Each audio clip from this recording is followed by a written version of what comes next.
کے لیے آؤ، اپنی آخرت کو تباہ مت کرو، اپنی آخرت کو برباد مت کرو جس نماز کے بارے میں اتنی کوتاہی کر رہے ہو۔ آؤ ایک اور بات دھڑکتے دل سے سن لو، اللہ اکبر۔ سیدنا صدیق اکبر کے دور میں، سیدنا صدیق اکبر کے دور میں ایک شخص کا انتقال ہوتا ہے، اور انتقال کے بعد صدیق اکبر اس کی نماز جنازہ پڑھاتے ہیں۔ آپ سوچ سکتے ہیں جس کی نماز جنازہ میں صدیق اکبر جیسی ہستی شامل ہوئی ہو، لیکن عبرت کی یہ سب باتیں میرے بھائی عبرت کی باتیں ہیں۔ آج ہم نے جنت کو اتنا سستا سمجھ لیا کہ اللہ اکبر، ہم سمجھتے کچھ بھی کرے جنت تو ملنا ہے۔ بعض لوگ اتنے بے باک یہ سمجھتے ہیں اور یہ کہتے بھی ہیں ہم جنت میں نہیں جائیں گے تو اللہ کی جنت سونی سونی نظر آئے گی۔ اے میرے نادان بھائی، آج بھی میرے اللہ کی جنت سونی نہیں ہے۔ اللہ کی جنت کسی کے جانے نہیں جانے تو سونی نہیں ہوگی، اس لیے بڑی باتیں نہ کرو، اپنی آخرت کی فکر کرو۔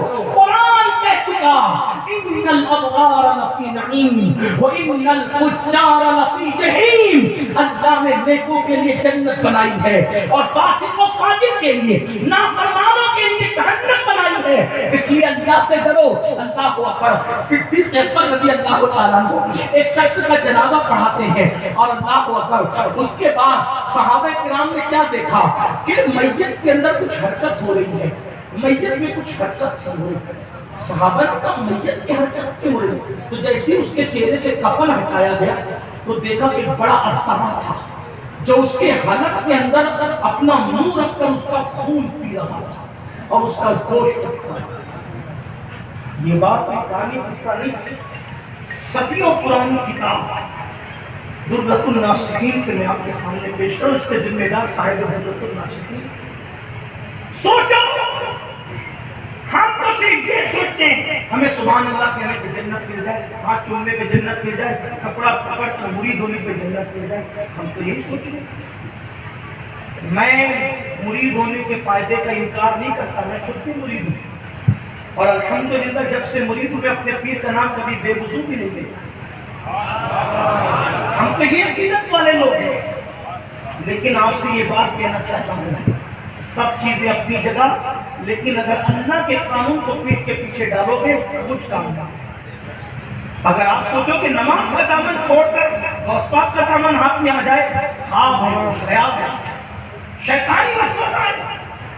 نماز کا دامن چھوڑ کر غوث پاک غریب نواز کا دامن ہاتھ میں نہیں ہو سکتا، بالکل نہیں ہو سکتا۔ غوث پاک تو بے نمازیوں کو مسلمانوں کے قبرستان میں بھی دیکھنا نہیں چاہتا۔ جو غوث پاک بے نمازیوں کو مسلمانوں کے قبرستان میں دیکھنا پسند نہ کرے، وہ اپنے سلسلے میں دیکھنا کیسے پسند کرے؟ ہم نے اپنے مسلک کو خود بدنام کیا ہے، اپنے مذہب کو ہم نے خود بدنام کیا، ورنہ واللہ ہمارا مسلک و مذہب اتنا معتبر، اتنا مستند ہے کہ کسی کی کڑیاں 1450 سال پر جا کر نہیں ملتی سوائے اہل سنت و جماعت کے۔ ہمارے امام تو کہتے ہیں اہل سنت کا ہے بیڑا پار، اصحاب حضور نجمہ ہے اور ناؤ ہے عطرت رسول اللہ۔ آپ کے مسلک سے معتبر کسی کا مسلک ہے ہی نہیں، باقی سب تو ہندوستان میں 1857 کی بات ہے۔ ہم نے انگریزوں کی میز سے مسلک نہیں لیا، ہم نے صفا کے چبوترے سے مسلک لیا، اور آج اسی اہل سنت و جماعت کو پہچان کے لیے مسلک اعلیٰ حضرت کہا جاتا ہے، جس کو 14ویں صدی میں امام احمد رضا نے 1400 سال کا اتنے مجموعہ نچوڑ کر کے اپنی زبان میں ہمارے درمیان پیش کیا، اور اس کا خلاصہ یہ ہے: انہیں جانا، انہیں مانا، نہ رکھا غیر سے کام، للہ الحمد میں دنیا سے مسلمان ہوں۔ جب صحابہ نے دیکھا، کیا دیکھا کہ میت کے گلے پر سانپ اژدہا لٹکا ہوا ہے، وہ خون پی رہا ہے، اپنے منہ سے اور گوشت نوچ رہا ہے۔ خیر القرون کی بات ہو رہی ہے، خیر القرون کی۔ اللہ اکبر۔ سیدنا صدیق اکبر رضی اللہ تعالیٰ موجود ہیں، صحابہ نے ڈنڈا اٹھایا اور جیسے اس سانپ کو بھگانا چاہا، اس نے بزبان فصیح کہا: لا الہ الا اللہ محمد الرسول اللہ۔ جیسے سانپ نے اس پر پہلے کلمہ پڑھا، لوگوں نے ڈنڈا روک لیا اور اس نے کہا: میں خود سے نہیں آیا، میں کوئی جنگل کا گھر کا سانپ نہیں، میں اللہ کے حکم سے بھیجا ہوا اژدہا ہوں، اور اس پر بطور عبرت میں مسلط کیا گیا عذاب کے طور پہ۔ اور پھر اس اژدہے نے کہا اگر تم چاہتے ہو کہ میں یہاں کیوں آیا ہوں تو مجھ سے سن لو میں کیوں آیا ہوں۔ تین چیزیں اس کے اندر موجود تھی۔ نمبر ایک، یہ سود کھایا کرتا، سود، بیاج، انٹرسٹ اس کو کہتے ہیں۔ آج بہت سارے لوگ گھما پھرا کر کے کھا رہے سود، سود کے دھندے ہو رہے ہیں۔ ہر سال حج کو بھی جاتے ہیں، ہر سال عمرہ کو بھی جاتے ہیں، بڑی بڑی نیازیں بھی ہو رہی، جلسوں میں بڑے بڑے چندے بھی دے رہے، حاجی صاحب، عماری صاحب، متولی صاحب، پتہ نہیں کون کون سے صاحب کہلا رہے، اور اس کے بعد چھپ چھپا کر سود کا دھندا بھی چل رہا ہے۔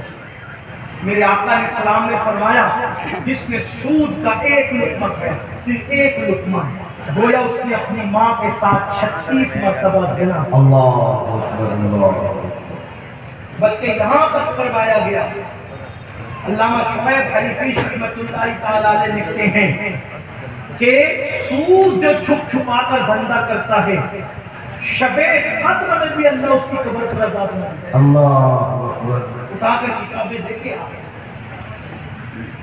شب قدر میں بھی اس کی قبر پر عذاب ہوتا ہوا دیکھا گیا۔ جو چھپ چھپا کر سود کے دھندے کرتے، اللہ کے عذاب سے اللہ کی پناہ مانگو، تڑپ جاؤ، کوئی بچانے والا نہیں۔ ہمارا جسم نازک سا، کمزور سا جسم، اللہ کے عذاب کو برداشت کرنے کی طاقت نہیں رکھتا۔ ہمارے جسم میں اتنی قوت نہیں کہ عذاب ہم اللہ کو اٹھا سکے۔ ایک ہی ہستی ہے جس کو اللہ تعالیٰ نے اس میں دیا کہ وہ جس کو چاہے جنت میں لے جائے، لیکن اسی رسول اعظم نے فرمایا جس نے جان بوجھ کے نماز چھوڑی وہ میرے ذمے سے اس کے ساتھ قیامت کے دن میرا کوئی فرق نہیں۔ وہ اللہ کے دامن کرم سے باہر، ردائے خود سے باہر ہے۔ ہم کیوں نہیں اللہ سے ڈرتے؟ اللہ کی مدد کے طالب ہیں، اور جس چیز کی وجہ سے مدد کا نزول ہوتا ہے ہم اس سے کوسوں دور ہیں۔ تو اس اژدہے نے کہا میں تو اس کا خون پی رہا ہوں اور جو گوشت کھا رہا ہوں، یوں ہی نہیں آیا بلکہ اس لیے آیا کہ مجھے اللہ نے بھیجا۔ اور یہ اس کے جو 3 گناہ کے نمبر 1 یہ سود کھاتا تھا، نمبر 2 یہ رشتے داری کو توڑتا تھا، رشتے نبھاتا نہیں۔ جیسے آج کل چھوٹی چھوٹی بات پر سگے بھائی کہہ دے گا تیرا مجھ سے کوئی رشتہ نہیں، بہنوں کہہ دے گا تمہارا میرا کوئی رشتہ نہیں۔ کچھ لوگ تو ماں باپ کو چھوڑ کر نکل جاتے ہیں، تھوڑی سی دولت آ گئی، تھوڑا سا مال آ گیا، تھوڑی سی ترقی دولت میں کیا ہو گئی، لوگ ماں باپ کو بھول جاتے ہیں۔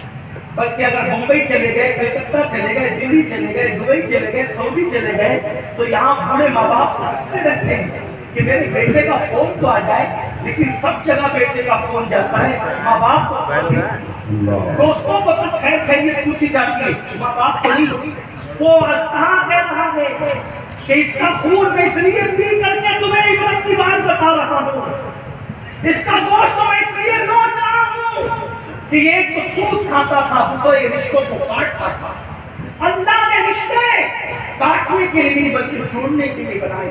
اللہ کے رسول صلی اللہ علیہ وسلم فرماتے ہیں جیسے تمہارے گھروں میں جھومر لٹکتے ہیں ویسے اللہ کے عرش کے نیچے رشتے لٹکتے ہیں، اور وہ رشتے اللہ کی بارگاہ میں دعا کرتے ہیں اے اللہ جو ہمیں جوڑے تو اس کو اپنی رحمت سے جوڑ دے، اور جو ہمیں توڑے تو اس کو اپنی رحمت سے دور فرما دے۔ میرے آقا علیہ السلام کے فرمان کا مفہوم ہے جیسے وسطرہ انسان کے بالوں کو موڑ دیتا ہے ویسے رشتوں کو توڑ دینا انسان کے ایمان کو موڑ دیتا ہے۔